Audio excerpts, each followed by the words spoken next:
ايوه يا عم، اللي كل واحد ويزور. عامل ايه يا اسطى؟ تاكل عنب؟ ماشي يا عم. الحمد لله يا عم. ايه اللي انت جايبه معاك ده؟ يا عم ده ديت كده لواحد صاحبي. جايب هديه لواحد صاحبك؟ انت متاكد ان هو صاحب ولا نص صاحب؟ صاحب ولا نص؟ ايه يا عم الكلام اللي انت بتقوله؟ وبعدين ازاي ده؟ هو في نص صاحب؟ زي ما في صاحب في نص صاحب. لا بالله عليك، انا مش ناقص ولا نص صاحب ولا صاحب. انا عايزك تفهمني كده عشان انا ايه ما توهش مني. لا ما تقلقش، مش هتتلخبط ولا حاجه، انا هفهمك. صلي على النبي عليه الصلاة والسلام. فهمنا بقى يا عم. انا هفهمك يا عم.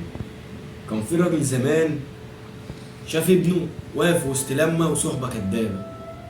الراجل ده نادى على ابنه، قال له نعم يا بابا. قال له ايه يا ابني موقفك وسط اللمه والصحبه الكدابه دي؟ قال له بابا دول صحابي. قال له صحابك؟ قال له يا ابني انا عشت قد ما عشت، ما طلعتش في الدنيا دي غير بصاحب ونص. انت معايا؟ ايوه يا عم معاك، كمل.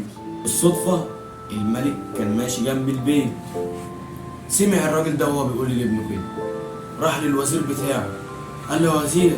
قال له نعم يا حضره الملك. قال له انا سمعت الراجل بيقول لابنه ما طلعتش بالدنيا غير بصاحب ونص، معنى الكلام ده ايه يا وزير؟ قال له معرفش يا حضره الملك، مفيش حاجه اسمها نص صاحب. قال له انا عاوز الراجل ده يجي لي هنا. الوزير امر وجاب الراجل ده للملك. صلى على النبي عليه افضل الصلاة والسلام. كمل يا عم. وبعد ما الوزير امر يجيب الراجل ده، الراجل جه خايف ومرعوب.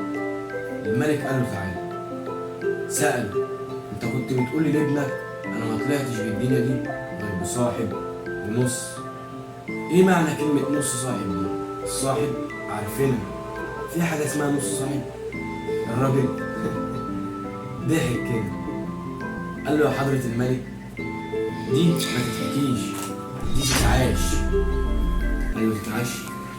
قال له ايوه تتعاش، انت هتعدمني. ايه؟ يعدمه؟ ازاي ده؟ لا يا عم ما تتخضش كده. الراجل بعد ما قال للملك انت هتعدمني، الملك بص له استغرب، قال له ما تقلقش انت هتعدمني كده وكده. قال له كده وكده؟ قال له ايوه عشان اثبت لك نص صاحب والصاحب. قال له كده ماشي. صلى على النبي عليه افضل الصلاة والسلام. وبعد ما الراجل اتفق مع الملك ان هم هيعدموه كده وكده يعني، جه اليوم بتاع الاعدام والراجل طالع على المنصه والناس كلها واقفه. جه واحد من وسط الناس قال لهم هتعدموه ليه ده؟ قالوا له سرق حاجات ومجوهرات من عند الملك. الراجل راح للملك قال له افرج عنه واديك ربع مالي. قال له لا. قال له خد نص مالي وافرج عنه. قال له لا. قال له خد مالي كله وافرج عنه. قال له لا. الراجل راح لصاحبه اللي هو هيتعدم قال له انا قصرت معاك في حاجه؟ قال له جزاك الله كل خير. قال له كده انا وفيت بالوعد. قال له جزاك الله كل خير. استنى بس يا عم، طب ما هو ده دلوقتي هيضحي بماله كله عشان صاحبه، يبقى هو كده صاحبه بجد. يا عم اتقل عليا واصبر بس وانت هتفهم كل حاجه، هكمل لك يا عم.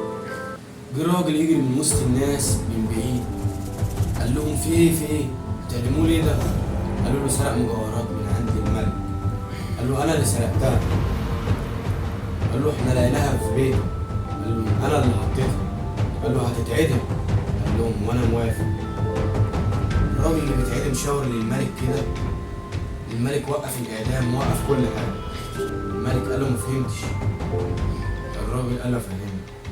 قال له نص صاحب ضحى بماله بس، لكن مش مستعد ان هو يضحي بحياته، انما الصاحب مستعد ان هو يضحي بحياته وبماله كل حاجه عشان صاحبه. فهمت حاجه؟ ايوه يا عم فهمت. دلوقتي الهدايه اللي انت جايبها دي راحت صاحب ولا نص صاحب؟ ياه لا، ده محتاجة تفكير دي.